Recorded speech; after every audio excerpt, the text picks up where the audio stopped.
ਕੀਰਤਨ ਸਰਵਣ ਕਰ ਰਹੇ ਸੀ। ਆਓ ਮਨੋਬਿਰਤੀਆਂ ਗੁਰੂ ਚਰਨਾਂ ਨਾਲ ਜੋੜਦੇ ਹੋਏ ਗੁਰੂ ਚਰਨਾਂ ਵਿਖੇ ਲਵਾਈਏ ਹਾਜ਼ਰੀਆਂ। ਗੁਰੂ ਕਾ ਬਖਸ਼ਿਆ ਫਤਿਹ ਦਾ ਨਾਅਰਾ ਕਰੀਏ ਬੁਲੰਦ। ਪ੍ਰੰਤ ਬਾਣੀ ਦੀ ਵਿਚਾਰ ਨਾਲ ਜੁੜਨਾ ਕਰਾਂਗੇ। ਗੱਜ ਕੇ ਆਖੀਏ ਜੀ ਵਾਹਿਗੁਰੂ ਜੀ ਕਾ ਖਾਲਸਾ ਵਾਹਿਗੁਰੂ ਜੀ ਕੀ ਫਤਿਹ। ਸਤਨਾਮ ਸ੍ਰੀ ਵਾਹਿਗੁਰੂ ਸਾਹਿਬ ਜੀਓ। ਮਾਝ ਮਹਲਾ ਤੀਜਾ। ਉਤਪਤ ਪਰ ਲੋ ਸ਼ਬਦੇ ਹੋਵੇ, ਸ਼ਬਦੇ ਹੀ ਫਿਰ ਉਪਤ ਹੋਵੇ। ਉਤਪਤ ਪਰ ਲੋ ਸ਼ਬਦੇ ਹੋਵੇ, ਸ਼ਬਦੇ ਹੀ ਫਿਰ ਉਪਤ ਹੋਵੇ। ਗੁਰਮੁਖ ਵਰਤੈ ਸਭ ਆਪੇ ਸੱਚਾ, ਗੁਰਮੁਖ ਉਪਾਏ ਸਮਾਵਣਿਆ। ਹਉ ਵਾਰੀ ਜੀਉ ਵਾਰੀ, ਗੁਰ ਪੂਰਾ ਮਨ ਵਸਾਵਣਿਆ। ਗੁਰ ਤੇ ਸ਼ਾਂਤ ਭਗਤ ਕਰੇ ਦਿਨ ਰਾਤੀ, ਗੁਣ ਕਹਿ ਗੁਣੀ ਸਮਾਵਣਿਆ। ਰਹਾਉ ਗੁਰ ਤੇ ਸ਼ਾਂਤ ਭਗਤ ਕਰੇ ਦਿਨ ਰਾਤੀ, ਗੁਣ ਕਹਿ ਗੁਣੀ ਸਮਾਵਣਿਆ। ਰਹਾਉ ਵਾਹਿਗੁਰੂ। ਇਹ ਪਵਿੱਤਰ ਬਚਨ ਤੀਸਰੇ ਪਾਤਸ਼ਾਹ ਨਿਮਾਣਿਆਂ ਦੇ ਮਾਣ ਨਿਤਾਣਿਆਂ ਦੇ ਤਾਣ ਸਤਿਗੁਰੂ ਧੰਨ ਧੰਨ ਸ੍ਰੀ ਗੁਰੂ ਅਮਰਦਾਸ ਮਹਾਰਾਜ ਜੀ ਦੇ ਉਚਾਰਨ ਕੀਤੇ ਹੋਏ। ਧੰਨ ਧੰਨ ਸ੍ਰੀ ਗੁਰੂ ਗ੍ਰੰਥ ਸਾਹਿਬ ਮਹਾਰਾਜ ਜੀ ਦੇ ਪਵਿੱਤਰ ਅੰਗ 117 ਉੱਪਰ ਸੁਭਾਏਮਾਨ ਹਨ। ਇਹਨਾਂ ਪਵਿੱਤਰ ਸ਼ਬਦਾਂ ਰਾਹੀਂ ਧੰਨ ਧੰਨ ਸ੍ਰੀ ਗੁਰੂ ਗ੍ਰੰਥ ਸਾਹਿਬ ਜੀ ਮਹਾਰਾਜ ਕੀ ਬਖਸ਼ਿਸ਼ ਕਰਦੇ ਹਨ ਕਿ ਸ੍ਰਿਸ਼ਟੀ ਦੀ ਰਚਨਾ ਜਿਹੜੀ ਹੈ ਉਹ ਕਿਵੇਂ ਹੁੰਦੀ ਹੈ। ਇਹ ਜੋ ਸ੍ਰਿਸ਼ਟੀ ਬਣਾਈ ਪਰਮੇਸ਼ਰ ਨੇ, ਇਹ ਕਿਵੇਂ ਬਣਾਈ, ਕਿੱਥੋਂ ਬਣੀ। ਕੋਈ ਕਹਿੰਦਾ ਹੈ ਆਦਮ ਹਵਾ ਤੋਂ ਬਣੀ, ਮੁਸਲਮਾਨ ਮਤ ਵਿੱਚ ਲਿਖਿਆ ਆਦਮ ਹਵਾ ਤੋਂ ਬਣੀ। ਹਿੰਦੂ ਮਤ ਵਿੱਚ ਕਹਿੰਦੇ ਆ ਬਰਮਾ ਸਰੀਰਾਂ ਦੀਆਂ ਘਾੜਤਾਂ ਘੜਦਾ ਹੈ, ਵਿਸ਼ਨੂੰ ਪਾਲਦਾ ਹੈ ਅਤੇ ਸ਼ਿਵ ਮਾਰਦਾ ਹੈ। ਇਸ ਤਰ੍ਹਾਂ ਇਹਨਾਂ ਦੀ ਡਿਊਟੀ ਹੈ।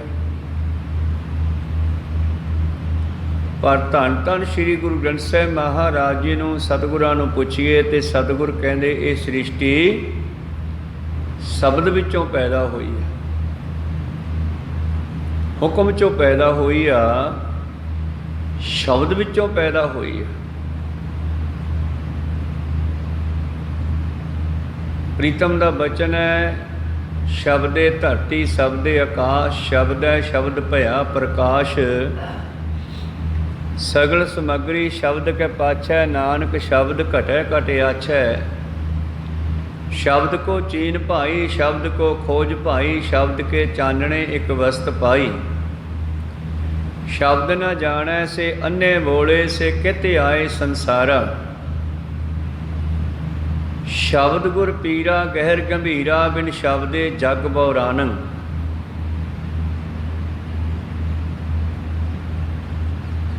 ਸ਼ਬਦ ਵਿੱਚੋਂ ਪੈਦਾ ਹੋਇਆ, ਸ਼ਬਦ ਹੀ ਸਾਨੂੰ ਪਾਲਦਾ ਹੈ ਤੇ ਇੱਕ ਦਿਨ ਇਹ ਸ਼ਬਦ ਹੀ ਜੀਵ ਨੂੰ ਆਪਣੇ ਵਿੱਚ ਵੀ ਮਿਲਾ ਲੈਂਦਾ। ਸਰੀਰਾਂ ਨੂੰ ਤਿਆਗ ਕੇ ਜਦੋਂ ਸਾਡੇ ਅੰਦਰੋਂ ਇਹ ਬੋਲਣ ਵਾਲਾ ਨਿਕਲਦਾ ਹੈ ਸ਼ਬਦ ਸੁਰਤ, ਅਗਰ ਇਹ ਪਰਮੇਸ਼ਰ ਗੁਰੂ ਨਾਲ ਜੁੜੇ ਹੋਣ ਤਾਂ ਇਹ ਜੀਵ ਆਪਣੇ ਅਸਲੇ ਵਿੱਚ ਚਲਿਆ ਜਾਂਦਾ। ਜਿਵੇਂ ਧੰਨ ਧੰਨ ਸ੍ਰੀ ਗੁਰੂ ਅਮਰਦਾਸ ਮਹਾਰਾਜ ਜੀ ਗੁਰਤਾ ਗੱਦੀ ਤੋਂ ਦੇਣ ਤੋਂ ਪਹਿਲਾਂ ਇੱਕ ਦੀਵਾਨ ਸਜਾਉਂਦੇ ਆ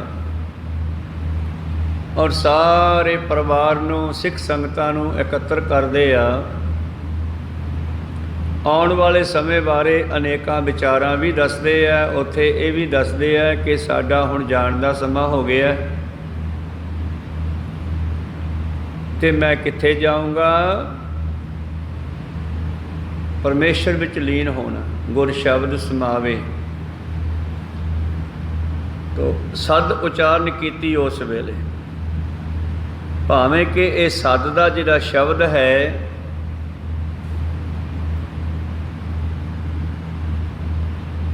ਧੰਨ ਧੰਨ ਸ੍ਰੀ ਗੁਰੂ ਅਮਰਦਾਸ ਮਹਾਰਾਜ ਜੀ ਨੇ ਵਾਰਤਾ ਰੂਪ ਵਿੱਚ ਉਚਾਰਿਆ।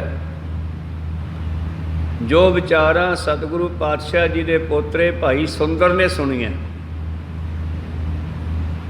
ਸੁੰਦਰ ਜੀ ਉਸ ਵੇਲੇ ਛੋਟੇ ਹਨ, ਦੀਵਾਨ ਵਿੱਚ ਉਹ ਵੀ ਬੈਠੇ ਹੈ ਤੇ ਧੰਨ ਧੰਨ ਸ੍ਰੀ ਗੁਰੂ ਅਮਰਦਾਸ ਜੀ ਦੀਆਂ ਉਹ ਵਿਚਾਰਾਂ ਸੁਣੀਆਂ। ਤੇ ਜਿਸ ਵੇਲੇ ਧੰਨ ਧੰਨ ਸ੍ਰੀ ਗੁਰੂ ਅਰਜਨ ਦੇਵ ਮਹਾਰਾਜ ਜੀ ਨੇ ਗੁਰੂ ਗ੍ਰੰਥ ਸਾਹਿਬ ਜੀ ਦੀ ਰਚਨਾ ਕੀਤੀ, ਉਸ ਵੇਲੇ ਸੁਨੇਹੇ ਭੇਜੇ ਸੀ ਕਿ ਭਾਈ ਕਿਸੇ ਕੋਲੇ ਕਿਸੇ ਵੀ ਗੁਰੂ ਦਾ ਸ਼ਬਦ ਹੈ ਤਾਂ ਸਾਨੂੰ ਲਿਆ ਕੇ ਦਿਓ, ਕਿਉਂਕਿ ਕਈ ਥਾਵਾਂ 'ਤੇ ਸਤਿਗੁਰਾਂ ਨੇ ਲਿਖ ਕੇ ਬਾਣੀ ਸਿੱਖਾਂ ਨੂੰ ਪੜ੍ਹਨ ਵਾਸਤੇ ਵੀ ਦਿੱਤੀ ਸੀ। ਔਰ ਇਸੇ ਤਰ੍ਹਾਂ ਹੀ ਬਾਬਾ ਸੁੰਦਰ ਜੀ ਆਏ ਤੇ ਉਹਨਾਂ ਨੇ ਇਹ ਸਾਰੀ ਵਾਰਤਾ ਜਿਹੜੀ ਸੀ, ਸਰੀਰ ਤਿਆਗਣ ਵੇਲੇ ਗੱਲਾਂ ਬਾਤਾਂ ਜੋ ਹੋਈਆਂ ਸੀ ਜਾਂ ਇਸ ਸ਼ਬਦ ਰਾਹੀਂ, ਉਹ ਸਾਰੀਆਂ ਗੱਲਾਂ ਬਾਤਾਂ ਸਤਿਗੁਰੂ ਅਰਜਨ ਦੇਵ ਮਹਾਰਾਜ ਜੀ ਨੂੰ ਦੱਸੀਆਂ ਤੇ ਉਹਨਾਂ ਨੇ ਉਸ ਨੂੰ ਸਦ ਰੂਪੀ ਸ਼ਬਦ ਬਣਾ ਕੇ ਬਾਣੀ ਵਿੱਚ ਚੜ੍ਹਾ ਦਿੱਤਾ। ਤੋ ਸਦ ਵਿੱਚ ਵੀ ਇਹੀ ਲਿਖਦੇ ਹੈ, ਗੁਰ ਸ਼ਬਦ ਸਮਾਵੇ ਅਵਰ ਨ ਜਾਣੈ ਕੋਈ ਜੀਓ ਅਵਰੋ ਨ ਜਾਣੈ, ਸ਼ਬਦ ਗੁਰ ਕੈ ਏਕ ਨਾਮ ਧਿਆਵੇ। ਜਿਵੇਂ ਪ੍ਰਸਾਦ ਨਾਨਕ ਗੁਰੂ ਅੰਗਦ ਪਰਮ ਪਦਵੀ ਪਾਵੇ। ਪ੍ਰਸਾਦ ਕਿਰਪਾ, ਜਿਵੇਂ ਗੁਰੂ ਨਾਨਕ ਦੀ ਕਿਰਪਾ ਨਾਲ ਲਹਿਣਾ ਜੀ ਨੇ ਪਰਮ ਪਦਵੀ ਮਤਲਬ ਪਰਮੇਸ਼ਰ ਨੂੰ ਪ੍ਰਾਪਤ ਕਰ ਲਿਆ, ਪਰਮੇਸ਼ਰ ਸਰੂਪ ਹੋ ਗਏ। ਸ਼ੁਰੂਆਤ ਜਪਜੀ ਸਾਹਿਬ ਦੇ ਵਿੱਚ ਵੀ ਧੰਨ ਧੰਨ ਸ੍ਰੀ ਗੁਰੂ ਨਾਨਕ ਦੇਵ ਜੀ ਲਿਖਦੇ ਹਨ, ਕੀਤਾ ਪਸਾਓ ਏਕੋ ਕਵਾਓ ਤਿਸਤੇ ਹੋਏ ਲਖ ਦਰਿਆਓ। ਪਰਮੇਸ਼ਰ ਆਪਣੇ ਆਪੇ ਵਿੱਚ ਸਮਾ ਕੇ ਸੁੰਨ ਸਵਸਥਾ ਵਿੱਚ ਬੈਠਾ ਸੀ, ਕੋਈ ਫੁਰਨਾ ਨਹੀਂ ਸੀਗਾ, ਅਫੁਰ ਅਵਸਥਾ ਬਣ ਗਈ ਸੀ। ਜੋ ਗੁਰੂ ਗੋਬਿੰਦ ਸਿੰਘ ਜੀ ਨੇ ਪ੍ਰਾਪਤ ਕੀਤੀ ਤੇ ਉਹਦੇ ਬਾਰੇ ਲਿਖਦੇ ਆ, ਕਰਤ ਤਪੱਸਿਆ ਜਬ ਹਮ ਭਇਓ ਦਵੈ ਤੇ ਏਕ ਰੂਪ ਹੋਏ ਗਇਓ। ਅਫੁਰ ਅਵਸਥਾ ਦੇ ਵਿੱਚ ਜਾ ਕੇ ਇਹ ਜੀਵ ਪਰਮੇਸ਼ਰ ਵਿੱਚ ਮਿਲਦਾ। ਮੈਂ ਉਸ ਅਫੁਰ ਅਵਸਥਾ ਵਿੱਚ ਚਲਿਆ ਗਿਆ ਸੀ ਜਿਹਨੂੰ ਛੱਡਣ ਦੀ ਜੀ ਨਹੀਂ ਸੀ ਕਰਦਾ।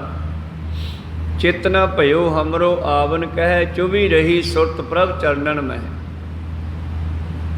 ਮੇਰਾ ਚਿੱਤ ਨਹੀਂ ਸੀ ਕਰਦਾ ਆਉਣ ਨੂੰ, ਪਰ ਆਉਣਾ ਪਿਆ ਪਰਮੇਸ਼ਰ ਦਾ ਹੁਕਮ ਮੰਨ ਕੇ।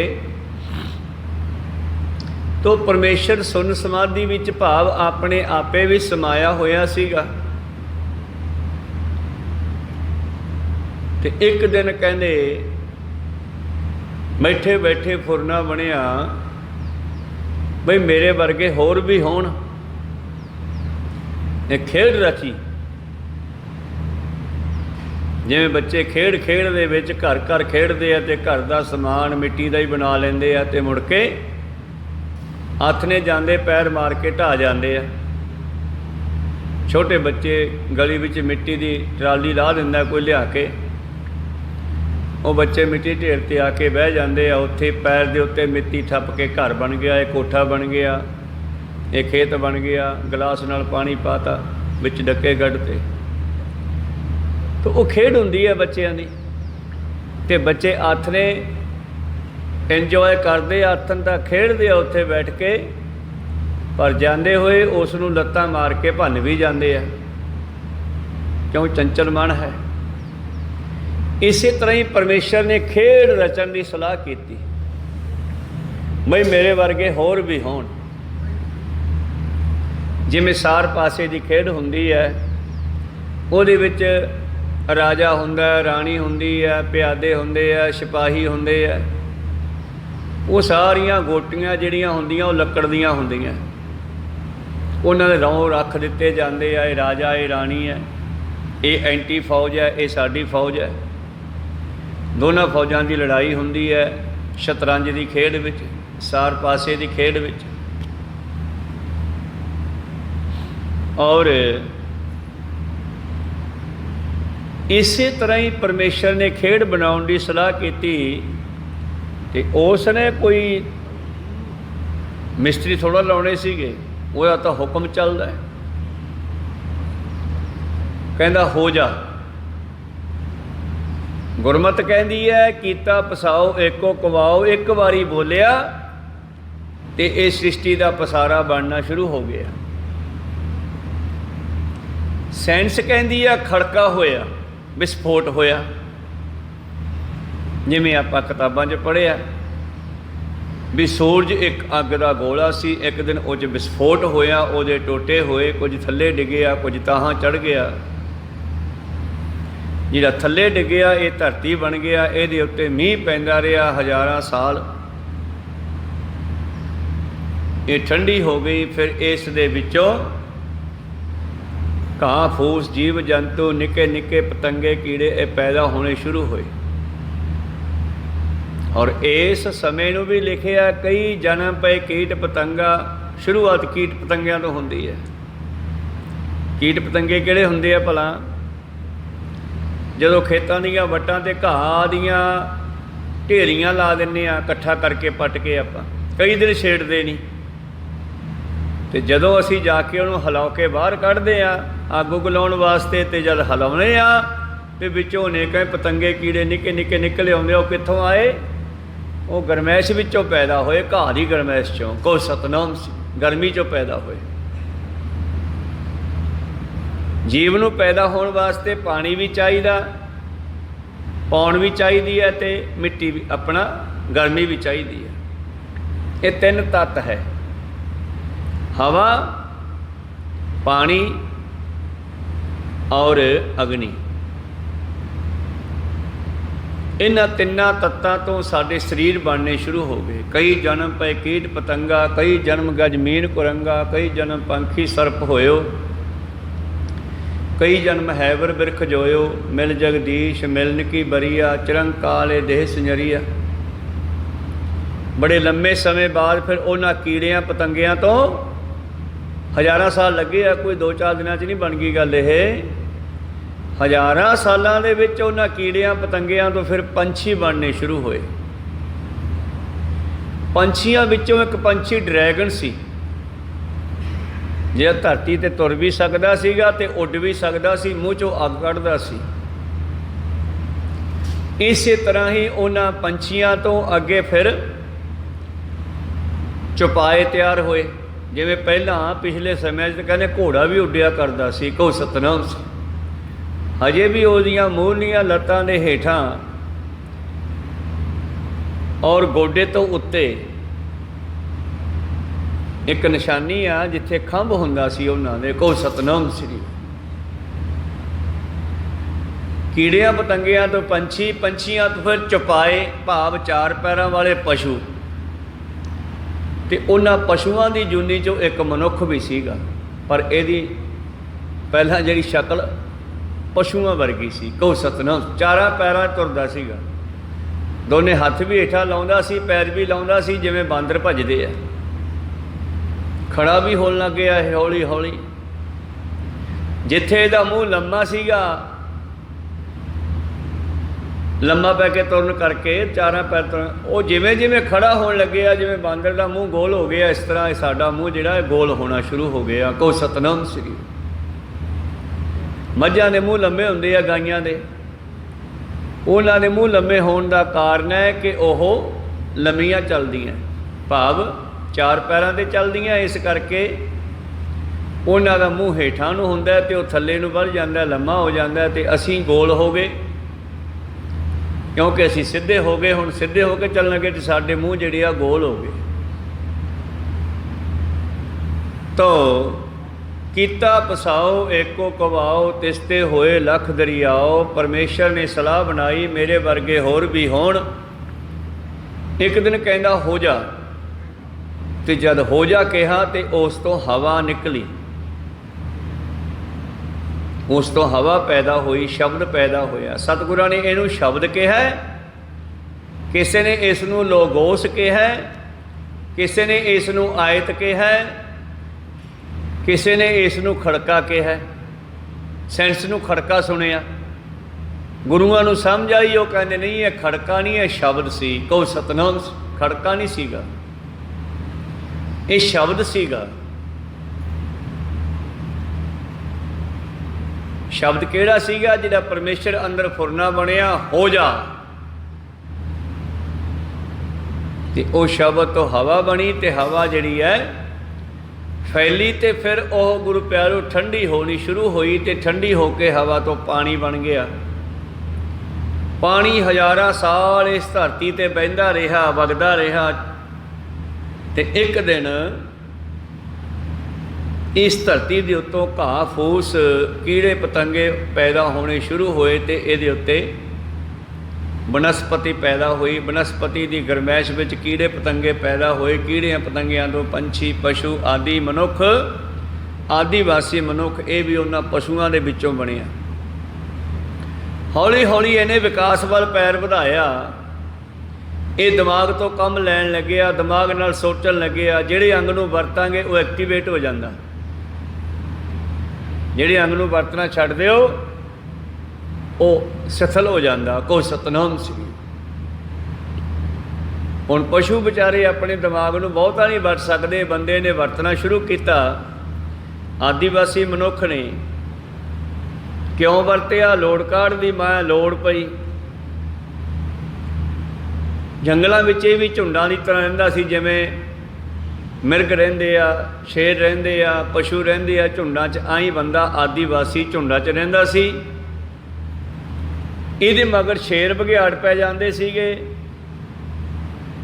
ਵਿੱਚੋਂ ਕਿਸੇ ਨੂੰ ਫੜ ਕੇ ਖਾ ਜਾਂਦੇ ਸੀ। ਉਹਨਾਂ ਤੋਂ ਬਚਣ ਵਾਸਤੇ ਫਿਰ ਦੁਮੁੱਖ ਦਾ ਦਿਮਾਗ ਘੁੰਮਿਆ ਆਦੀਵਾਸੀ ਦਾ। ਇਸ ਨੇ ਫਿਰ ਲੱਕੜਾਂ, ਡੰਡੇ ਤੋੜ ਲਏ ਦਰਖਤਾਂ ਦੇ, ਉਹ ਤਿੱਖੇ ਕਰ ਲਏ ਅੱਗੋਂ, ਤੇ ਉਹਨਾਂ ਤੋਂ ਬਚਣ ਵਾਸਤੇ ਇਹ ਲਿਆ। ਤੇ ਫਿਰ ਅੱਗੇ ਜਾ ਕੇ ਇਹਨਾਂ ਨੇ ਮਰੇ ਹੋਏ ਪਸ਼ੂਆਂ ਦੀਆਂ ਪਸਲੀਆਂ ਤੋੜਦੀਆਂ। ਉਹ ਵੀ ਡੰਡੇ ਦਾ ਕੰਮ ਸਖਤ ਸੀਗੀਆਂ, ਉਹਦਾ ਕੰਮ ਦੇਣ ਲੱਗੀਆਂ। ਉਹਨੂੰ ਪੱਥਰ ਯੁੱਗ ਕਹਿੰਦੇ ਆ। ਪੱਥਰ ਯੁੱਗ ਦੇ ਵਿੱਚ ਮਨੁੱਖ ਦਾ ਐਸਾ ਜੀਵਨ ਸੀਗਾ। ਉਸ ਤੋਂ ਬਾਅਦ ਹੌਲੀ ਹੌਲੀ ਇੱਕ ਦਿਨ ਜੰਗਲ ਨੂੰ ਅੱਗ ਲੱਗੀ। ਜਿੱਥੇ ਪਹਿਲਾਂ ਕੱਚਾ ਮਾਸ ਖਾਂਦਾ ਸੀ ਜਾਨਵਰਾਂ ਨੂੰ ਮਾਰ ਕੇ, ਜੰਗਲ ਨੂੰ ਅੱਗ ਲੱਗੀ। ਬਹੁਤ ਸਾਰੇ ਜਾਨਵਰ ਉਹਦੇ ਵਿੱਚ ਝੁਲਸੇ ਗਏ। ਉਹ ਆਦੀਵਾਸੀ ਨੇ ਜਦੋਂ ਉਹ ਝੁਲਸੇ ਹੋਏ ਖਾ ਕੇ ਵੇਖਿਓ, ਸਵਾਦ ਲੱਗੇ, ਤੇ ਨਾਲੇ ਅੱਗ ਦੀ ਇਹ ਪੂਜਾ ਕਰਨ ਲੱਗਿਆ। ਕਿਉਂ? ਕਿਉਂਕਿ ਅੱਗ ਤੋਂ ਜਿਹੜੇ ਸ਼ੇਰ ਬਘਿਆੜ ਆਦਿ ਡਰਦੇ ਸੀਗੇ। ਉੱਥੋਂ ਅੱਗ ਦੀ ਪੂਜਾ ਚੱਲੀ ਹੈ, ਜਿਹੜੀ ਹਜੇ ਤੱਕ ਹਿੰਦੂ ਮਤ 'ਚ ਕਰੀ ਜਾਂਦੇ ਆ। ਅੱਗ ਦੀ ਪੂਜਾ ਜਿਹੜੀ ਉੱਥੋਂ ਚੱਲੀ ਆ, ਕਿਉਂਕਿ ਆਦੀਵਾਸੀ ਨੇ ਸੋਚਿਆ ਵੀ ਇਹ ਤਾਂ ਕੋਈ ਦੇਵਤਾ ਸਾਡੀ ਰਕਸ਼ਾ ਵਾਸਤੇ ਆਇਆ। ਪਤਾ ਨਹੀਂ ਸੀ ਵੀ ਇਹ ਅੱਗ ਹੈ, ਇਹਨੂੰ ਦੇਵਤਾ ਸਮਝ ਲਿਆ ਵੀ ਇਹ ਤਾਂ ਕੋਈ ਸਾਡੀ ਰਕਸ਼ਾ ਕਰਨ ਵਾਸਤੇ ਆਇਆ। ਇਸ ਕਰਕੇ ਆਦੀਵਾਸੀ ਝੁੰਡਾਂ ਦੇ ਵਿੱਚ ਰਹਿੰਦੇ ਹੋਏ ਅੱਗ ਦਾ ਭਾਂਬੜ ਮਚਾ ਕੇ ਰੱਖਦੇ। ਅੱਗ ਮਿਲ ਗਈ ਉਹਨਾਂ ਨੂੰ, ਅੱਗ ਮਚਾ ਕੇ ਰੱਖਦੇ, ਅੱਗ ਦੇ ਕੋਲ ਬੈਠੇ ਰਹਿੰਦੇ, ਤੇ ਅੱਗ ਦਾ ਕਰਕੇ ਉਹ ਸ਼ੇਰ ਆਦਿ ਇਹਨਾਂ ਉੱਤੇ ਹਮਲਾ ਕਰਨੋਂ ਹਟ ਗਏ। ਉੱਥੋਂ ਫਿਰ ਆਦੀਵਾਸੀ ਅੱਗ ਦੀ ਪੂਜਾ ਕਰਨ ਲੱਗੇ। ਇਉਂ ਪਰਮੇਸ਼ਰ ਨੇ 3 ਤੱਤ ਪੈਦਾ ਕੀਤੇ। ਪਹਿਲਾਂ ਹਵਾ, ਹਵਾ ਠੰਡੀ ਹੋ ਕੇ ਪਾਣੀ ਬਣਿਆ, ਤੇ ਪਾਣੀ ਤੇ ਫਿਰ ਧਰਤੀ 'ਤੇ ਵਰਿਆ। ਧਰਤੀ ਵਿੱਚੋਂ ਬਨਸਪਤੀ ਘਾਹ ਫੂਸ ਪੈਦਾ ਹੋਇਆ, ਉਹਦੇ ਵਿੱਚ ਅੱਗ ਭਾਵ ਗਰਮੈਸ਼ ਪੈਦਾ ਹੋਈ। ਗਰਮੈਸ਼ ਦੇ ਵਿੱਚ ਕੀੜੇ ਪਤੰਗੇ ਬਣੇ, ਕੀੜੇ ਪਤੰਗਿਆਂ ਤੋਂ ਪੰਛੀ ਬਣੇ, ਡਰੈਗਨ ਵਰਗੇ ਉੱਡਣ ਵਾਲੇ ਪੰਛੀ। ਪਸ਼ੂ ਬਣ ਗਏ, ਅੱਗੇ ਚੱਲ ਕੇ ਚਪਾਏ। ਉਹਨਾਂ ਪਸ਼ੂਆਂ ਵਿੱਚੋਂ ਗੁਰੂ ਪਿਆਰੂ ਬਾਂਦਰ, ਬਾਂਦਰ ਦੀ ਜਾਤ ਹੈ ਜਿਹੜੀ, ਇਹ ਮਨੁੱਖ ਦੀ ਆਦੀਵਾਸੀ ਹੈ। ਪਹਿਲਾਂ ਇਹ ਬਾਂਦਰ 4 ਪੈਰਾਂ 'ਤੇ ਚੱਲਦਾ ਸੀਗਾ, ਅੱਜ ਵੀ ਚੱਲਦਾ ਹੈ, ਪਰ ਲੋੜ ਪੈਣ 'ਤੇ ਭੱਜ ਕੇ ਦਰਖਤਾਂ ਉੱਤੇ ਵੀ ਚੜ੍ਹਨ ਲੱਗਿਆ। ਹੌਲੀ ਹੌਲੀ ਇਹਨੂੰ ਸਿੱਧਾ ਖੜਨ ਦਾ ਵੀ ਪਤਾ ਲੱਗ ਗਿਆ ਵੀ ਦੋ ਪੈਰਾਂ ਨਾਲ ਵੀ ਚੱਲ ਸਕਦਾ। ਤਾਂ ਇਹਨੇ ਮੂਹਰਲੇ ਪੈਰਾਂ ਨੂੰ ਹੱਥਾਂ ਦੀ ਤਰ੍ਹਾਂ ਵਰਤਣਾ ਸ਼ੁਰੂ ਕੀਤਾ। ਤਾਂ ਮੂਹਰਲੇ ਜਿਹੜੇ ਪੈਰ ਸਨ ਉਹ ਹੱਥਾਂ ਵਰਗੇ ਬਣ ਗਏ ਅਤੇ ਪਿਛਲੇ ਪੈਰ ਪੈਰਾਂ ਵਰਗੇ ਬਣ ਗਏ। ਹੌਲੀ ਹੌਲੀ ਇਹ ਆਦੀਵਾਸੀ ਮਨੁੱਖ ਦੇ ਰੂਪ 'ਚ ਆਉਂਦਾ ਗਿਆ। ਸਾਡੇ ਇਲਾਕੇ ਨੂੰ ਜੰਗਲ ਕਹਿੰਦੇ ਸੀ। ਇਹਨਾਂ ਜੰਗਲਾਂ ਦੇ ਵਿੱਚ ਆਦੀਵਾਸੀ ਵਸਦਾ ਸੀ। ਮੇਰੇ ਪ੍ਰੀਤਮ ਜੀ ਅੱਜ ਕਹਿ ਰਹੇ ਹਨ ਕਿ ਦੁਨੀਆ ਸ੍ਰਿਸ਼ਟੀ ਕਿੱਥੋਂ ਬਣੀ। ਉਤਪਤ ਪਰਲੋ ਸ਼ਬਦੇ ਹੋਵੇ ਅਕਾਲ ਪੁਰਖ ਦਾ ਫੁਰਨਾ ਬਣਿਆ। ਉਹ ਕਹਿੰਦਾ ਹੋ ਜਾ, ਜਦ ਹੋ ਜਾ ਕਿਹਾ ਤੇ ਹਵਾ ਬਣੀ। ਹਵਾ ਠੰਡੀ ਹੋ ਕੇ ਪਾਣੀ ਵਰਿਆ। ਤਾਂ ਸਾਇੰਸ ਕਹਿੰਦੀ ਖੜਕਾ ਹੋਇਆ। ਸੂਰਜ ਅੱਗ ਦਾ ਗੋਲਾ ਸੀ, ਇਹਦੇ ਵਿੱਚ ਵਿਸਫੋਟ ਹੋਇਆ। ਇਹਦੇ ਦੋ ਟੋਟੇ ਹੋ ਗਏ, ਇੱਕ ਥੱਲੇ ਡਿੱਗ ਪਿਆ, ਇੱਕ ਤਾਂ ਚੜ੍ਹ ਗਿਆ। ਜਿਹੜਾ ਥੱਲੇ ਡਿੱਗਿਆ ਇਹਦੇ ਉੱਤੇ ਕਹਿੰਦੇ ਪਾਣੀ ਵਰਿਆ, ਇਹ ਠੰਡਾ ਹੋਇਆ ਹੌਲੀ ਹੌਲੀ। ਅਤੇ ਹੌਲੀ ਹੌਲੀ ਇਹਦੇ ਵਿੱਚੋਂ ਅਨੇਕਾਂ ਚੀਜ਼ਾਂ ਪੈਦਾ ਹੋਣੀਆਂ ਸ਼ੁਰੂ ਹੋਈਆਂ। ਇਹ ਪਰਮੇਸ਼ਰ ਦੀ ਖੇਡ ਸ਼ੁਰੂ ਹੋ ਗਈ। ਉਤਪਤ ਪਰਲੋ ਸ਼ਬਦੇ ਹੋਵੇ। ਉਤਪਤੀ ਵੀ ਸ਼ਬਦ ਨਾਲ ਹੋਈ ਅਤੇ ਵਿਨਾਸ਼ ਵੀ ਸ਼ਬਦ ਨਾਲ ਹੀ ਹੁੰਦਾ। ਵਿਨਾਸ਼ ਵੀ ਸ਼ਬਦ ਕਰਦਾ, ਪੈਦਾਵਾਰ ਵੀ ਸ਼ਬਦ ਕਰਦਾ, ਵਿਨਾਸ਼ ਕਰਨ ਤੋਂ ਬਾਅਦ ਦੁਬਾਰੇ ਫਿਰ ਪੈਦਾ ਵੀ ਸ਼ਬਦ ਕਰਦਾ। ਸ਼ਬਦੇ ਧਰਤੀ ਸ਼ਬਦੇ ਆਕਾਸ਼, ਸ਼ਬਦ ਸ਼ਬਦ ਭਇਆ ਪ੍ਰਕਾਸ਼। ਸਗਲ ਸਮੱਗਰੀ ਸ਼ਬਦੈ ਪਾਛੈ, ਨਾਨਕ ਸ਼ਬਦ ਘਟੈ ਘਟ ਆਸ਼ੈ। ਤੁਸੀਂ ਮੈਨੂੰ ਇਹ ਦੱਸੋ ਵੀ ਜ਼ਿੰਦਗੀ ਵਿੱਚ ਤੁਸੀਂ ਕਿੱਥੇ ਸ਼ਬਦ ਦੀ ਵਰਤੋਂ ਨਹੀਂ ਕਰਦੇ। ਛੋਟਾ ਬੱਚਾ ਬੋਲਣ ਨਹੀਂ ਜਾਣਦਾ, ਰੋ ਪੈਂਦਾ, ਉਹ ਵੀ ਇੱਕ ਸ਼ਬਦ ਹੈ। ਮਾਂ ਆ ਜਾਂਦੀ ਹੈ, ਸ਼ਬਦ ਸੁਣ ਕੇ ਉਹਦਾ ਰੋਂਦਾ ਹੈ, ਦੁੱਧ ਦਿੰਦੀ ਹੈ। ਸਿਆਣੇ ਹੋਏ ਤੇ ਅਸੀਂ ਸ਼ਬਦ ਸਿੱਖਣੇ ਸ਼ੁਰੂ ਹੋਏ। ਹੁਣ ਆਪਾਂ ਇੱਕ ਸੱਭਿਅਤ ਮਨੁੱਖ ਬਣ ਗਏ। ਜੰਗਲਾਂ ਵਿੱਚ ਰਹਿੰਦੇ ਹੋਏ ਆਪਾਂ ਚੀਕਾਂ ਮਾਰਦੇ ਸੀ, ਕਹੋ ਸਤਨਾਮ, ਕਿਉਂਕਿ ਆਪਾਂ ਪਸ਼ੂਆਂ ਦੀਆਂ ਚੀਕਾਂ ਹੀ ਸੁਣੀਆਂ ਸੀਗੀਆਂ। ਜੈਸੀ ਸੰਗਤ ਵੈਸੀ ਰੰਗਤ। ਜਿਵੇਂ ਪਸ਼ੂ ਰਿੰਗਦੇ ਸੀ, ਪਸ਼ੂ ਚੀਕਾਂ ਮਾਰਦੇ ਸੀ, ਉਸੇ ਤਰ੍ਹਾਂ ਮਨੁੱਖ ਵੀ ਚੀਕਾਂ ਮਾਰਦਾ ਸੀਗਾ। ਹੌਲੀ ਹੌਲੀ ਉਹਨਾਂ ਚੀਕਾਂ ਨੂੰ ਅੱਖਰਾਂ ਵਿੱਚ ਬਦਲਿਆ ਗਿਆ। ਜਿਵੇਂ ਮਨੁੱਖ ਸੱਭਿਅਤ ਹੁੰਦਾ ਗਿਆ, ਸਿਆਣਾ ਹੁੰਦਾ ਗਿਆ, ਇਹਦਾ ਦਿਮਾਗ ਐਕਟੀਵੇਟ ਹੁੰਦਾ ਗਿਆ, ਦਿਮਾਗ ਦੇ ਵਿੱਚ ਫੁਰਨੇ ਬਣਦੇ ਗਏ। ਜਿੱਥੇ ਇਸ ਨੇ ਉਹਨਾਂ ਸ਼ੇਰਾਂ ਬਘਿਆੜਾਂ ਤੋਂ ਬਚਣ ਵਾਸਤੇ ਗੁਰੂ ਪਿਆਰਿਓ ਵੱਡੇ ਪਸ਼ੂਆਂ ਦੀਆਂ ਪਸਲੀਆਂ ਨੂੰ ਕਿਰਪਾਨਾਂ ਦੇ ਰੂਪ 'ਚ ਵਰਤ ਲਿਆ। ਇਹ ਪਸਲੀ ਦਾ ਹੀ ਰੂਪ ਹੈ ਕਿਰਪਾਨ। ਅੱਗੇ ਚੱਲ ਕੇ ਆਪਾਂ ਲੋਹੇ ਦੀ ਬਣਾ ਲਈ, ਕੋ ਸਤਨਾਮ ਸ੍ਰੀ। ਤੋ ਇਸ ਤਰ੍ਹਾਂ ਗੁਰੂ ਪਿਆਰਿਓ ਅੱਗ ਨੂੰ ਵਰਤਿਆ ਮਨੁੱਖ ਨੇ। ਪਹਿਲਾਂ ਮਨੁੱਖ ਜਦ ਪਸ਼ੂਆਂ ਨੂੰ ਮਾਰਦਾ ਸੀ ਨਾ, ਇਹਨੂੰ ਪਤਾ ਨਹੀਂ ਸੀ ਕਿਵੇਂ ਮਾਰੂਗਾ। ਅਤੇ ਆਦੀਵਾਸੀਆਂ ਨੇ ਲੰਮੀਆਂ ਲੰਮੀਆਂ ਡੰਡੇ ਤਿੱਖੇ ਕੀਤੇ ਹੁੰਦੇ ਮੂਹਰੋਂ, ਉਹਨਾਂ ਦੀਆਂ ਬੱਖੀਆਂ ਵਿੱਚ ਖਵੋਈ ਜਾਂਦੇ, ਕਹੋ ਸਤਨਾਮ ਸ੍ਰੀ। ਇਹਨੂੰ ਕਹਿੰਦੇ ਆ ਕਸਾਈ ਦਾ ਮਾਰਨਾ। ਬਿੰਗ ਕਸਾਈਆਂ ਦਾ ਸਹਿਣਾ। ਕਸਾਈ ਕਿਵੇਂ ਮਾਰਦਾ ਸੀ ਪਹਿਲਾਂ? ਆਦੀਵਾਸੀ ਕਸਾਈ ਭਾਵ ਆਦੀਵਾਸੀ ਮਨੁੱਖ ਪਸ਼ੂ ਨੂੰ ਕਿਵੇਂ ਮਾਰਦਾ ਸੀਗਾ? ਤਿੱਖੇ ਡੰਡੇ ਇਹਨਾਂ ਦੇ ਢਿੱਡ ਵਿੱਚ ਖਵੋ ਖਵੋ ਕੇ। ਹੌਲੀ ਹੌਲੀ ਗਿਆਨ ਹੋਇਆ ਵੀ ਸ਼ਾਹ ਰਗ ਵੱਢ ਦਿਓ ਆਪੇ ਮਰ ਜਾਊਗਾ, ਕਹੋ ਸਤਨਾਮ। ਪਰ ਪਹਿਲਾਂ ਇੱਦਾਂ ਮਾਰਦਾ ਸੀਗਾ।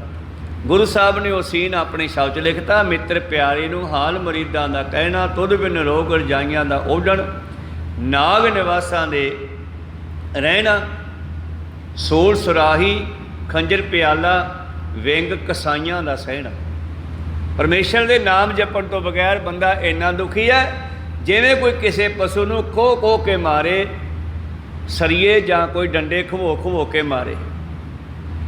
ਸ਼ਰਾਬਾਂ ਪੀਣੀਆਂ, ਨਸ਼ੇ ਖਾਣੇ, ਰੱਬ ਨੂੰ ਭੁਲਾ ਦੇਣਾ, ਇਹ ਸੱਪਾਂ ਦੇ ਵਿੱਚ ਰਹਿਣ ਦੇ ਬਰਾਬਰ ਹੈ। ਸੁਰਾਹੀਆਂ ਪਿਆਲੇ ਸ਼ਰਾਬ ਦੇ, ਇਹ ਤੇਰੇ ਵਾਸਤੇ ਸੂਲੀਆਂ ਬਣ ਜਾਣਗੀਆਂ। ਸੂਲ ਸੁਰਾਹੀ ਖੰਜਰ ਪਿਆਲਾ, ਪਿਆਲੇ ਖੰਜਰ ਬਣ ਜਾਣਗੇ, ਭਾਵੇਂ ਦੁੱਖ ਪੈਦਾ ਕਰਨਗੇ ਜੀਵਨ 'ਚ।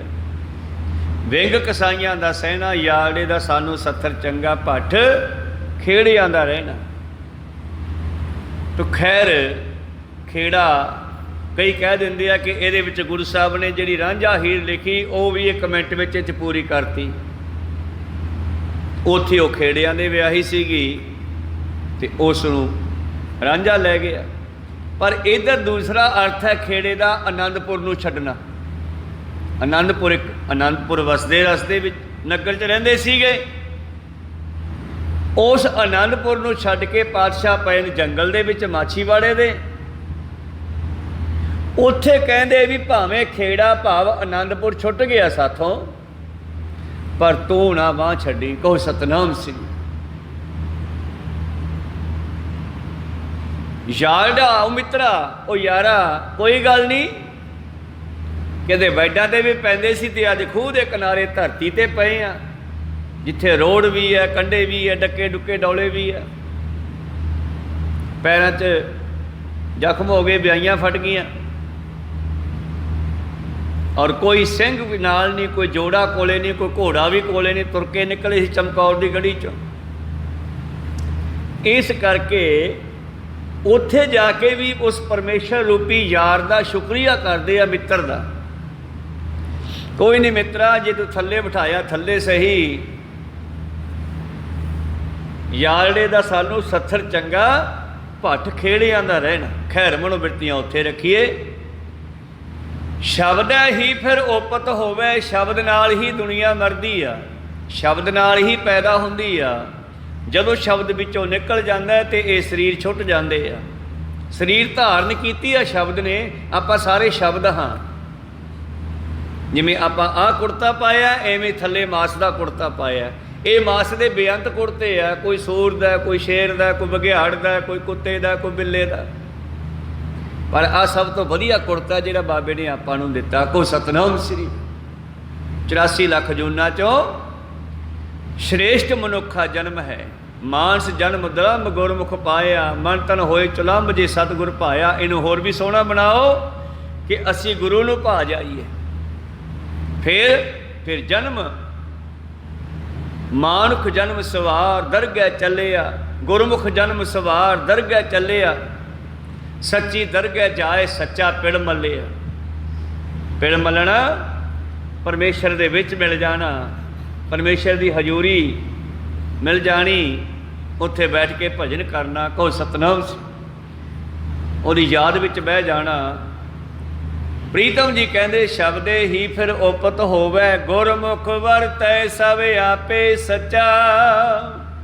ते सच जाने होए परमेश्वर की खेड़ आ। दो टीमां बना लियां, एक टीम काल दी बनाती ते एक अपने गुरमुखां दी बनाती। दोनों दे फिर घोल कराउंदा ते जिन्ने उपाई रंग रवाई बैठा वेखै वख अकेला। जिन्हें पैदा कीती आ वो इस नूं बैठ के वेखदा है। प्रीतम जी कहते वो गुरमुख दोनों च ही वरत रहा है। जिस तरह भाई कन्हैये की गल है, भाई कन्हैया जी जल छका रहे हैं दुश्मन नूं भी मित्र नूं भी, भाव सिख फौजां नूं भी ते मुसलमानां दीयां फौजां नूं भी। ते शिकायतियां ने शिकायत लाती ते गुरु साहब ने तलब लिया भी आ जा उरे, तेरी पानी पियाउण ड्यूटी लाई है, दुश्मन नूं पानी पियाई जाना। नहीं महाराज मैं किसी दुश्मन नूं पानी नहीं पियाया। फिर किहनूं पियाउणा? मैं कहा जी बुक वेखदा, वो बुक मैनूं तुहाडा लगदा, मैं तो तुहानूं पियाई जाना। कोई सतनाम श्री। अच्छा हुण इस गल नूं गुरु साहब समझदे आ भी भाई कन्हैया कित्थे पहुँच गया, शिकायतियां नूं की पता।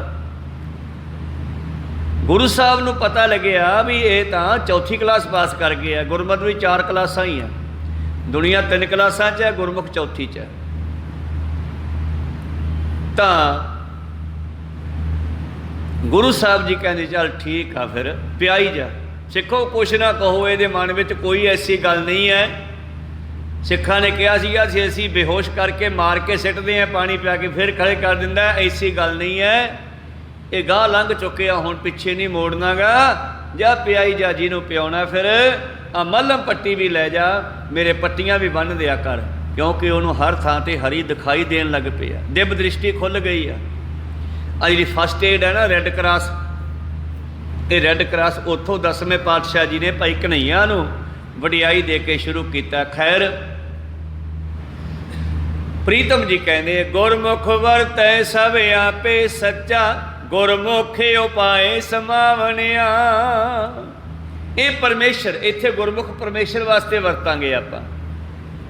ये तो वेखना पैंदा ना गुरबाणी दे अर्थ किधर नूं जांदे है। ਤਾਂ ਕਿਤੇ ਗੁਰਮੁਖ ਸ਼ਬਦ ਗੁਰੂ ਵਾਸਤੇ ਵਰਤਿਆ ਹੋਊਗਾ, ਕਿਤੇ ਪਰਮੇਸ਼ਰ ਵਾਸਤੇ ਤੇ ਕਿਤੇ ਗੁਰਸਿੱਖ ਵਾਸਤੇ, ਕਿਉਂਕਿ ਇਹ ਤਿੰਨੇ ਆਤਮਾਵਾਂ ਇੱਕੋ ਹੀ ਆ, ਪਿਓ ਦਾਦਾ ਤੇ ਪੁੱਤਰ ਹੈ, ਕਹੋ ਸਤਨਾਮ ਸ੍ਰੀ। ਤਿੰਨਾਂ ਵਾਸਤੇ ਗੁਰਮੁਖ ਸ਼ਬਦ ਵਰਤਿਆ ਜਾਂਦਾ ਹੈ। ਗੁਰਮੁਖ ਨਾਦੰ, ਗੁਰਮੁਖ ਵੇਦੰ, ਗੁਰਮੁਖ ਰਿਹਾ ਸਮਾਈ। ਗੁਰਮੁਖ ਸ਼ਬਦ ਵਿੱਚ ਹੈ, ਸ਼ਬਦ ਵਿੱਚ ਵੀ ਗੁਰਮੁਖ ਹੈ। ਵਾਹੋ ਵਾਹੋ ਬਾਣੀ ਨਿਰੰਕਾਰ ਹੈ। ਗੁਰਮੁਖ ਵੇਦੰ, ਗ੍ਰੰਥਾਂ ਵਿੱਚ ਵੀ ਗੁਰਮੁਖ ਪਰਮੇਸ਼ਰ ਹੈ, ਕਿਉਂਕਿ ਇਹਦੇ ਵਿੱਚ ਵੀ ਸ਼ਬਦ ਹੈ। ਤੇ ਇੱਕ ਉਹ ਪਰਮੇਸ਼ਰ ਜਿਹੜਾ ਸਾਡੇ ਸਰੀਰਾਂ ਵਿੱਚ ਸਮਾਇਆ ਹੋਇਆ, ਉਹ ਵੀ ਗੁਰਮੁਖ ਹੈ। ਇਹਨੂੰ ਆਪਾਂ ਨਾਦੀ ਤੇ ਬਿੰਦੀ ਦਾ ਅਰਥ ਵੀ ਕਰ ਸਕਦੇ ਹਾਂ। ਬਿੰਦ ਕਰਕੇ ਸਰੀਰ ਬਣੇ ਨਿਬਿੰਦ ਤੋਂ, ਤੇ ਨਾਦ ਤੋਂ ਅਸੀਂ ਬੋਲਦੇ ਹਾਂ। ਜੋ ਬੋਲਦੇ ਹਾਂ ਇਹਦੇ ਵਿੱਚ ਵੀ ਉਹ ਹੈ, ਜੋ ਸਰੀਰ ਹੈ ਇਹਨਾਂ ਵਿੱਚ ਵੀ ਉਹ ਹੈ। ਤੇ ਗ੍ਰੰਥਾਂ ਦੇ ਸ਼ਬਦ ਵਿੱਚ ਵੀ ਉਹੋ ਹੀ ਬੋਲਦਾ ਹੈ, ਕਹੋ ਸਤਨਾਮ ਸ੍ਰੀ। ਵਾਹੋ ਵਾਹੋ ਬਾਣੀ ਨਿਰੰਕਾਰ ਹੈ, ਤੇ ਜੀਵੜ ਅਵਰ ਨਾ ਕੋਈ। ਧੁਰ ਕੀ ਬਾਣੀ ਆਈ, ਤਿਨ ਸਗਲੀ ਚਿੰਤ ਮਿਟਾਈ। ਇਹ ਬਾਣੀ ਪਰਮੇਸ਼ਰ ਦਾ ਦੂਜਾ ਰੂਪ ਕਹਿ ਦਿਓ, ਅਤ ਕਥਨੀ ਨਹੀਂ ਹੈ। ਜਿਵੇਂ ਪੁਰਾਣੇ ਸਮੇਂ ਚਿੱਠੀ ਪਾਉਂਦੇ ਸੀ ਤੇ ਚਿੱਠੀ ਲਿਖ ਕੇ ਥੱਲੇ ਲਿਖਦੇ ਸੀ, ਕੋਈ ਅਰਜੈਂਟ ਚਿੱਠੀ ਹੁੰਦੀ ਨਾ, ਕੋਈ ਅਰਜੈਂਟ ਹੁੰਦੀ ਵੀ ਇਹ ਕੰਮ ਜ਼ਰੂਰ ਕਰਨਾ, ਥੱਲੇ ਕੀ ਲਿਖਦੇ ਸੀਗੇ, ਬਈ ਇਹਨੂੰ ਚਿੱਠੀ ਨਾ ਸਮਝਣਾ, ਮੇਰਾ ਆਉਣਾ ਹੀ ਸਮਝਣਾ, ਇਹ ਕੰਮ ਜ਼ਰੂਰ ਕਰਨਾ ਹੈ, ਕਹੋ ਸਤਨਾਮ ਸ੍ਰੀ। ਇਸੇ ਤਰ੍ਹਾਂ ਹੀ ਇਹ ਚਿੱਠੀਆਂ ਧੁਰ ਤੋਂ ਆਈਆਂ ਪਰਮੇਸ਼ਰ ਦੀਆਂ, ਗੁਰੂ ਬਣ ਕੇ ਸਾਨੂੰ ਘਰੇ ਲਿਜਾਣ ਵਾਸਤੇ। ਤੁਮ ਘਰ ਆਵੋ ਮੇਰੇ ਮੀਤ, ਤੁਮਰੇ ਦੋਖੀ ਹਰਿ ਆਪ ਨਿਵਾਰੇ, ਅਬਦਾ ਭਈ ਬਤੀਤ। ਗੁਰਮੁਖ ਵਰਤੈ ਸਭ ਆਪੇ ਸੱਚਾ, ਗੁਰਮੁਖ ਉਪਾਏ ਸਮਾਵਣਿਆ। ਕਿਤੋਂ ਰੂਹ ਖਿੱਚ ਲਈ, ਉੱਥੋਂ ਨਿਕਲ ਗਿਆ, ਉਹ ਸਰੀਰ ਮਰ ਗਏ। ਕਿਤੇ ਰੂਹ ਪਾ ਦਿੱਤੀ, ਉੱਥੇ ਜੀਵਨ ਦੇਤਾ, ਉਹ ਜਿਉਂਦੇ ਹੋ ਗਏ। ਦੋਨੇ ਪਾਸੇ ਆਪੇ ਹੀ ਆ। ਬੰਦਾ ਕਹਿੰਦਾ ਮੇਰੇ ਬਿਨਾ ਪਰਿਵਾਰ ਨਹੀਂ ਪਲਦਾ, ਮੇਰੇ ਬਿਨਾ ਕੰਮ ਨਹੀਂ ਚੱਲਦਾ, ਮੇਰੇ ਬਿਨਾ ਫੈਕਟਰੀ ਨਹੀਂ ਚੱਲਦੀ, ਮੇਰੇ ਬਿਨਾ ਕੰਮ ਨਹੀਂ ਚੱਲਦੇ, ਜੇ ਮੈਂ ਨਾ ਹੋਵਾਂ ਜਵਾਕ ਭੁੱਖੇ ਮਰ ਜਾਣਗੇ। ਕਹਿੰਦੇ ਭਲਿਆ, ਉਹ ਤੈਨੂੰ ਤਾਂ ਫਿਰ ਵੀ ਦਿਮਾਗ ਦੇਤਾ ਪਰਮੇਸ਼ਰ ਨੇ। ਉਹਨਾਂ ਜੀਵ ਜੰਤੂਆਂ ਨੂੰ, ਜਲ ਜੰਤੂਆਂ ਨੂੰ ਕਿਹੜਾ ਦਿਮਾਗ ਦਿੱਤਾ? ਤੂੰ ਤਾਂ ਕਹਿਣਾ ਮੈਂ ਦੁਕਾਨਦਾਰੀ ਕਰਦਾ, ਮੈਂ ਕਮਾਈ ਕਰਦਾ ਤਾਂ ਜਵਾਕਾਂ ਨੂੰ ਪਾਲਦਾ। ਉਹਨਾਂ ਦੀ ਗੱਲ ਕਰ ਜਿਹੜੇ ਜਲ ਵਿੱਚ ਜੰਤੂ ਵਸਦੇ ਆ। ਵਿੱਚ ਉਪਾਏ ਸਾਇਰਾ, ਸਾਇਰ ਭਾਵ ਸਾਗਰ ਸਮੁੰਦਰ, ਪਾਣੀ ਦੇ ਵਿੱਚ ਉਪਾਏ ਸਾਇਰਾ, ਤੇ ਨਾ ਵੀ ਰੋਜੀ ਦੇ, ਉੱਥੇ ਹੱਟ ਨਾ ਚੱਲੀ, ਨਾ ਕੋਈ ਕਿਰਸ ਕਰੇ। ਕਿਰਸ ਹੁੰਦਾ ਹੈ ਬਚਤ ਕਰਨੀ, ਕਿਰਤ ਕਰਨੀ, ਨਾਮ ਜਪਣਾ ਆਪਣਾ, ਕਿਰਤ ਕਰਨੀ, ਕੰਮ ਕਰਨਾ। ਉੱਥੇ ਕਿਹੜੀ ਦੁਕਾਨਦਾਰੀ ਹੈ ਸਮੁੰਦਰ ਵਿੱਚ? ਨਾ ਕੋ ਕਿਰਸ ਕਰੇ, ਫਿਰ ਉੱਥੇ ਕਿਵੇਂ ਚੱਲਦਾ ਕੰਮ? ਜੀਆਂ ਕਾ ਆਹਾਰ ਜੀ ਖਾਣਾ ਇਹੋ ਕਰੇ। ਇੱਕ ਮੱਛੀ ਹੈ ਜਿਹੜੀ ਦੂਜੀ ਮੱਛੀ ਨੂੰ ਖਾ ਜਾਂਦੀ ਆ, ਉਹਨੂੰ ਜੀਵਨ ਮਿਲ ਜਾਂਦਾ ਹੈ, ਉਹਦੀ ਰੂਹ ਨਿਕਲ ਜਾਂਦੀ ਆ। ਰੂਹਾਂ ਤਾਂ ਮਰਦੀਆਂ ਜਿਹੜੀਆਂ ਬਣਾਈਆਂ, ਉਹਦਾ ਚੋਲਾ ਜਾਂ ਦੂਜੀ ਮੱਛੀ ਖਾ ਜਾਂਦੀ ਆ। ਪੁਰਾਤਨ ਸਮਿਆਂ 'ਚ ਤਾਂ ਇਹੋ ਹੀ ਸੀ ਨਾ। ਹੌਲੀ ਹੌਲੀ ਬੰਦੇ ਨੂੰ ਗਿਆਨ ਹੋਇਆ, ਹੌਲੀ ਹੌਲੀ ਫਲ ਫਰੂਟ ਬਣ ਗਏ, ਦੁੱਧ ਬਣ ਗਿਆ, ਬਹੁਤ ਕੁਝ ਬਣ ਗਿਆ। ਦੁੱਧ ਵੀ ਤਰਲ ਮਾਸ ਹੀ ਆ। ਜੇ ਕਹੇ ਨਾ ਮੈਂ ਮਾਸ ਨਹੀਂ ਖਾਂਦਾ, ਸਾਰੇ ਖਾਂਦੇ ਆ, ਕਹੋ ਸਤਨਾਮ ਸ੍ਰੀ। ਧੰਨ ਗੁਰੂ ਨਾਨਕ ਦੇਵ ਜੀ ਚਲੇ ਗਏ ਹਰਿਦੁਆਰ, ਬੈਠੇ ਆ, ਸਤਸੰਗ ਲੱਗੀ ਆ। ਇੱਕ ਰਾਜਕੁਮਾਰ ਜੀ ਦੇ ਹੱਥ ਵਿੱਚ ਕਹਿੰਦੇ ਤਲਵਾਰ ਹੈ, ਭੱਜਿਆ ਭੱਜਿਆ ਆਇਆ। ਮਹਾਂਪੁਰਸ਼ ਦੇਖ ਕੇ ਪੈਰੀ ਪੈ ਗਿਆ, ਬਚਾਓ ਮਹਾਰਾਜ ਬਚਾਓ। ਕਹਿੰਦੇ ਕੀ ਹੋ ਗਿਆ? ਜੇ ਮੈਥੋਂ ਰਾਜ ਖੋਹ ਲਿਆ, ਰਾਜ ਖੋਹ ਲਿਆ, ਰਾਜ ਦਿਵਾਓ। ਪਾਤਸ਼ਾਹ ਕਹਿੰਦੇ ਸੰਗਤ ਨੂੰ ਲੰਗਰ ਛਕਾ ਦੇ, ਤੈਨੂੰ ਰਾਜ ਮਿਲ ਜੂਗਾ। ਇਹ ਭੁੱਖੇ ਆ ਸਾਰੇ। ਲੰਗਰ ਮਹਾਰਾਜ, ਜੇਬ 'ਚ ਪੈਸਾ ਨਹੀਂ, ਰਾਜ ਮੇਰਾ ਖੋਹ ਲਿਆ, ਖਵਾਵਾਂ ਕਾਹਦੇ ਨਾਲ? ਆ ਤਲਵਾਰ ਹੈ ਕੋਲੇ ਕੱਲੀ। ਅੱਛਾ ਤੂੰ ਛਤਰੀ ਹੈ ਨਾ? ਹਾਂ ਮਹਾਰਾਜ ਛਤਰੀ ਆ। ਛਤਰੀਆਂ ਤੇ ਫਿਰ ਜਾ, ਛਤਰੀ ਜਿਹੜਾ ਸ਼ਿਕਾਰ ਖੇਡ ਸਕਦਾ, ਕੁਝ ਸ਼ਿਕਾਰ ਲਿਆ। ਕਹਿੰਦੇ ਉਹ ਰਾਜਕੁਮਾਰ ਗਿਆ, ਇੱਕ ਮਿਰਗਣੀ ਮਾਰ ਲਿਆਇਆ। ਕਹਿੰਦੇ ਮਿਰਗਣੀ ਸਾਫ਼ ਕਰਕੇ, ਕੱਟ ਵੱਢ ਕਰਕੇ, ਟੋਟੇ ਕਰਕੇ, ਘੜੇ 'ਚ ਪਾ ਕੇ ਤੇ ਰੱਖਤੀ ਤੇ ਅੱਗ ਮਚਾਤੀ। ਉਹਨਾਂ ਦਿਨਾਂ 'ਚ ਕਿਤੇ ਗ੍ਰਹਿਣ ਲੱਗਿਆ ਸੀਗਾ, ਬਹੁਤ ਜਨਤਾ ਉੱਥੇ ਗੰਗਾ 'ਤੇ ਇਕੱਠੀ ਹੋਈ ਵੀ ਸੀ ਹਰਿਦੁਆਰ। ਉਹਨਾਂ ਨੇ ਧਰਤੀ, ਜਦੋਂ ਧੂੰਆਂ ਨਿਕਲਿਆ ਤੇ ਕੁਝ ਬ੍ਰਾਹਮਣ ਲੋਕ ਭੱਜੇ ਆਏ। ਆਹ ਕੀ ਕਰਤਾ ਬਾਬਾ, ਅੱਜ ਗ੍ਰਹਿ ਲੱਗਿਆ ਦੁਨੀਆ 'ਤੇ, ਪਹਾੜ ਹੈ, ਤੂੰ ਅੱਗ ਮਚਾਤੀ। ਅੱਗ ਨਹੀਂ ਸੀ ਮਚਾਉਣੀ। ਵਿੱਚੋਂ ਕਿਸੇ ਨੇ ਕਹਿਤਾ ਆਗੀ ਨਹੀਂ ਮਚਾਈ, ਇਹਨਾਂ ਨੇ ਮਾਸ ਰਿੰਨਾ ਧਰਤਾ ਹੈ, ਸ਼ੀ ਮਾਸ ਰੱਖਤਾ। ਉਹ ਫਿਰ ਕੁਝ ਬ੍ਰਾਹਮਣ ਗਏ ਤੇ ਵੱਡਿਆਂ ਨੂੰ ਸੱਦ ਲਿਆ, ਕਹਿੰਦੇ ਆਓ ਉਹ ਫਲਾਣੇ ਸਾਧ ਨੇ ਤਾਂ ਧਰਮ ਪਿੱਟਤਾ, ਇੱਥੇ ਆ ਕੇ ਆਪਣੇ ਧਰਮ ਖਰਾਬ ਕਰਤਾ, ਹਰਿਦੁਆਰ ਗੰਗਾ ਤੇ ਆ ਕੇ ਉਹਨੇ ਮਾਸ ਰਿੰਨੇ ਆ। ਰਾਗ ਮਲਾਰ ਦੇ ਵਿੱਚੋਂ ਸ਼ਬਦ ਪੂਰਾ ਹੈ ਉਸ ਇਤਿਹਾਸ ਦਾ, ਜੇ ਕਿਸੇ ਨੇ ਵੇਖਣਾ ਹੋਵੇ ਤਾਂ। ਫਿਰ ਉਹ ਸਾਰੇ ਆ ਕੇ ਲੜਦੇ ਆ ਬਾਬਾ ਜੀ ਨਾਲ, ਮਾਸ ਮਾਸ ਕਰ ਮੂਰਖ ਝਗੜਿਆ, ਗਿਆਨ ਧਿਆਨ ਨਹੀਂ ਜਾਣੈ, ਕੌਣ ਮਾਸ ਕੌਣ ਸਾਗ ਕਹਾਵੈ, ਕਿਸਮੈ ਪਾਪ ਸਮਾਣੇ, ਪਾਂਡੇ ਤੂੰ ਜਾਣੇ ਹੀ ਨਾਹੀ, ਕਿੱਥੋਂ ਮਾਸ ਪੰਨਾ, ਤੋਇਓ ਤੋਆ ਕਹਿੰਦੀ ਆ ਪਾਣੀ ਨੂੰ, ਤੋਇਓ ਅੰਨ ਕਮਾਦ ਕਪਾਹਾ, ਤੋਇਓ ਤ੍ਰੈ ਭਵਨ ਗੰਨਾ, ਤੋਆ ਆਖੇ ਹਾਂ ਵਿਧੀ ਅੱਛਾ, ਤੋਏ ਬਹੁਤ ਵਿਕਾਰਾ, ਏਤੇ ਰਾਹ ਛੋੜ ਹੋਵੇ ਸੰਨਿਆਸੀ। ਫਿਰ ਕਹਿੰਦੇ ਮਾਸ ਤੋਂ ਪਰੇ ਹੋ ਸਕਦਾ, ਤੂੰ ਕਪਾਹ ਛੱਡ ਦੇ, ਕੁੜਤਾ ਪਾਉਣਾ ਬੰਦ ਕਰ ਦੇ, ਗੰਨਾ ਭਾਵ ਖੰਡ ਗੁੜ ਖਾਣਾ ਬੰਦ ਕਰ ਦੇ, ਕਣਕ ਦੇ ਦਾਣੇ ਬੰਦ ਕਰ ਦੇ, ਰੋਟੀ ਖਾਣੀ ਬੰਦ ਕਰ ਦੇ। ਜੇਤੇ ਦਾਣੇ ਅੰਨ ਕੇ ਜੀਆਂ ਬਾਝ ਨਾ ਕੋਈ, ਇਹਨਾਂ ਸਾਰਿਆਂ ਵਿੱਚ ਹੀ ਜੀਵਨ ਹੈ, ਤੂੰ ਕਿੱਥੇ ਮਾਸ ਨਹੀਂ ਹੈ। ਪਾਤਸ਼ਾਹ ਜੀ ਕਹਿੰਦੇ ਮੰਮਾ ਮਾਸੋ ਜੰਮਿਆ ਮਾਸੇ ਅੰਦਰ ਵਾਸ, ਜਦੋਂ ਤੇਰਾ ਜਨਮ ਹੋਇਆ ਜਿਹੜੀ ਮਾਂ ਦਾ ਪੇਟ ਹੈ ਉਧਰੀ ਹੈ ਉਹ ਮਾਸ ਸੀ, ਤੂੰ ਪਿਓ ਦੇ ਮਾਸ ਚੋਂ ਨਿਕਲਿਆ, ਮਾਂ ਦੇ ਪੇਟ ਵਿੱਚ ਗਿਆ। ਮੰਮਾ ਮਾਸੋ ਨਿਮਿਆ ਪਿਓ ਨੇ, ਫਿਰ ਮਾਂ ਦੇ ਪੇਟ ਵਿੱਚ ਇਸ ਨੂੰ ਸਰੀਰ ਮਿਲਿਆ ਜਾ ਕੇ। ਮੰਮਾ ਮਾਸੋ ਨਿਮਿਆ ਮਾਸੈ ਅੰਦਰ ਵਾਸ, ਔਰ ਫਿਰ ਉੱਥੋਂ ਇਹਦਾ ਜਨਮ ਹੋਇਆ। ਮੰਮਾ ਮਾਸੋ ਜੰਮਿਆ, ਮਾਤਾ ਦੀ ਗੋਦ ਵਿੱਚ ਆ ਗਿਆ। ਮੰਮਾ ਮਾਸ ਗਰਾਸ, ਜਿਹੜਾ ਪਹਿਲਾਂ ਦੁੱਧ ਪਿਆਇਆ ਉਹ ਕਿੱਥੋਂ ਪੀਤਾ, ਮਾਂ ਦਾ ਦੁੱਧ ਉਹ ਮਾਸ ਵਿੱਚੋਂ ਨਿਕਲਿਆ। ਕਹੋ ਸਤਨਾਮ ਸ੍ਰੀ, ਉਹ ਮਾਂ ਨੇ ਖੂਨ ਤੋਂ ਦੁੱਧ ਬਣਾਇਆ, ਰੱਬ ਨੇ ਰੰਗ ਬਦਲਤਾ, ਬਸ ਮੈਂ ਖੂਨ ਨਹੀਂ ਪੀਣਾ ਜਾਂਦਾ, ਚੱਲ ਚਿੱਟਾ ਕਰ ਦਿੰਦੇ, ਦੁੱਧ ਪਿਆਤਾ ਤੈਨੂੰ। ਮੰਮਾ ਮਾਸ ਗਿਰਾਸ, ਵੱਡਾ ਹੋਆ ਵਿਆਹਿਆ ਘਰ ਲਿਆਇਆ, ਮਾਸ ਤੇ ਜਿਹੜੀ ਵਿਆਹ ਕੇ ਬੀਬੀ ਲਿਆਂਦੀ ਘਰ ਵਾਲੀ ਉਹ ਵੀ ਤਾਂ ਮਾਸ ਦੀ ਆ। ਵੱਡਾ ਹੋਆ ਵਿਆਹਿਆ ਘਰ ਲੈ ਆਇਆ, ਮਾਸ ਮਾਸੋ ਹੀ ਮਾਸ ਹੀ ਉਪਜਿਆ, ਫਿਰ ਤੂੰ ਵੀ ਉਹਨਾਂ ਤੋਂ ਬੱਚੇ ਪੈਦਾ ਕੀਤੇ ਅੱਗੇ। ਮਾਸੋਂ ਸਭੋ ਸਾਕ, ਸਾਰੇ ਰਿਸ਼ਤੇ ਸਾਡੇ ਮਾਸ ਨਾਲ ਹੈ। ਪਾਂਡੇ ਤੂੰ ਜਾਣੇ ਹੀ ਨਾਹੀ, ਕਿੱਥੋਂ ਮਾਸ ਉਪੰਨਾ, ਤੋਇਓ ਅੰਨ ਕਮਾਦ ਕਪਾਹਾ, ਤੋਇਓ ਤ੍ਰੈ ਭਵਨ ਗੰਨਾ, ਤੋਆ ਆਖੇ ਹਉ ਵਿਧੀ ਅੱਛਾ, ਕੋਈ ਪਾਣੀ ਮਾੜਾ ਕੋਈ ਚੰਗਾ। ਜਿਹੋ ਜੀ ਮਾਂ ਪਿਓ ਦੀ ਮੱਤ ਹੈ ਉਹੋ ਜੀ ਜਵਾਕਾਂ ਨੂੰ ਆ ਜਾਂਦੀ ਹੈ, ਕਿਸੇ ਦੀ ਮੱਤ ਚੰਗੀ ਹੈ ਜਵਾਕ ਗੁਰਮੁਖ ਹੁੰਦੇ ਆ, ਕਿਸੇ ਦੀ ਮੱਤ ਮਾੜੀ ਮਿਲਦੀ ਆ ਉਹਨਾਂ ਦੇ ਜਵਾਕ ਉਹੋ ਜਿਹੇ ਜੰਮ ਪੈਂਦੇ ਆ। ਭਾਵ ਕੋਈ ਪਾਣੀ ਚੰਗਾ ਕੋਈ ਮਾੜਾ, ਕੋਈ ਪਾਣੀ ਗਲੇ ਨੂੰ ਖਰਾਬ ਕਰਦਾ, ਕੋਈ ਪਾਣੀ ਗਲੇ ਨੂੰ ਠੀਕ ਕਰਦਾ। ਬਾਹਰ ਦੀ ਦੇਖੀਏ,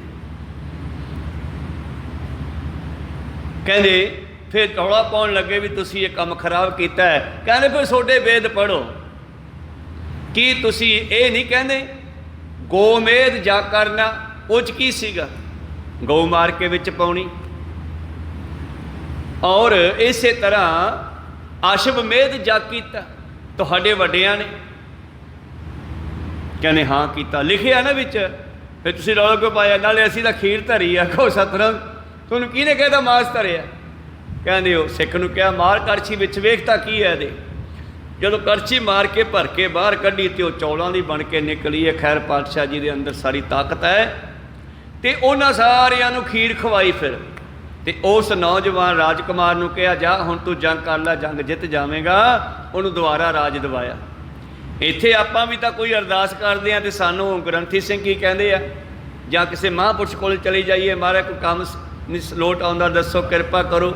ਤੇ ਕੀ ਕਹਿੰਦਾ ਉਹ ਭਾਈ ਲੰਗਰ ਚਕਾ ਦੀ ਸੰਗਤਾਂ ਨੂੰ, ਤੇਰਾ ਕੰਮ ਹੋ ਜਾਊਗਾ। ਵੀ ਸੰਗਤ ਹਰ ਭਾ ਵਸੈ ਜੀਓ। ਖੈਰ ਵਿਚਾਰਾਂ ਇੱਥੇ ਰੋਕਦੇ ਆ। ਬਾਬਾ ਜੀ ਕਹਿੰਦੇ ਸਾਰਿਆਂ ਦੇ ਵਿੱਚ ਉਹੀ ਵਸਦਾ ਹੈ, ਕਿਤੇ ਜੀਵਨ ਦੇ ਹੀ ਜਾਂਦਾ ਹੈ ਔਰ ਕਿਤੇ ਮੌਤ ਦੇ ਹੀ ਜਾਂਦਾ ਹੈ। ਉਤਪਤ ਪਰਲੋ ਸ਼ਬਦੈ ਹੋਵੇ, ਸ਼ਬਦੇ ਹੀ ਫਿਰ ਉਪਤ ਹੋਵੇ। ਗੁਰਮੁਖ ਵਰਤੈ ਸਭ ਆਪੇ, ਸੱਚਾ ਗੁਰਮੁਖ ਉਪਾਏ ਸਮਾਵਣਿਆ। ਹਉ ਵਾਰੀ ਜੀਉ ਵਾਰੀ, ਗੁਰ ਪੂਰਾ ਮਨ ਵਸਾਵਣਿਆ। ਮੈਂ ਬਲਿਹਾਰੇ ਜਾਵਾਂ, ਬਾਰ ਬਾਰ ਬਲਿਹਾਰੇ ਜਾਵਾਂ।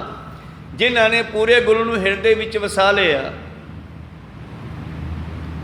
ਗੁਰ ਪੂਰਾ ਮਨ ਵਸਾਵਣਿਆ, ਗੁਰ ਤੇ ਸ਼ਾਂਤ ਭਗਤ ਕਰੇ ਦਿਨ ਰਾਤੀ। ਗੁਰੂ ਨੂੰ ਪੁੱਛੋ ਕਿਵੇਂ ਭਗਤੀ ਹੋਣੀ ਹੈ।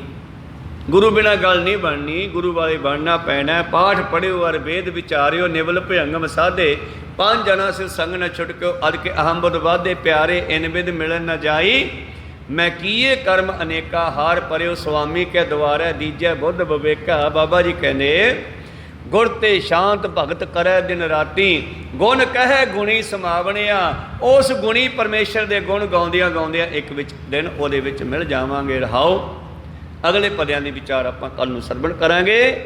ਪਰਮੇਸ਼ਰ ਕੀ ਕੁਝ ਹੈ। ਗੁਰਮੁਖ ਧਰਤੀ, ਗੁਰਮੁਖ ਪਾਣੀ, ਗੁਰਮੁਖ ਪਵਨ ਬਸੰਤਰ ਖੇਲੈ ਬਿਡਾਣੀ। ਇਹ ਸਾਰੇ ਪਰਮੇਸ਼ਰ ਦੇ ਹੀ ਬਣਾਏ ਹੋਏ ਤੱਤ ਹਨ।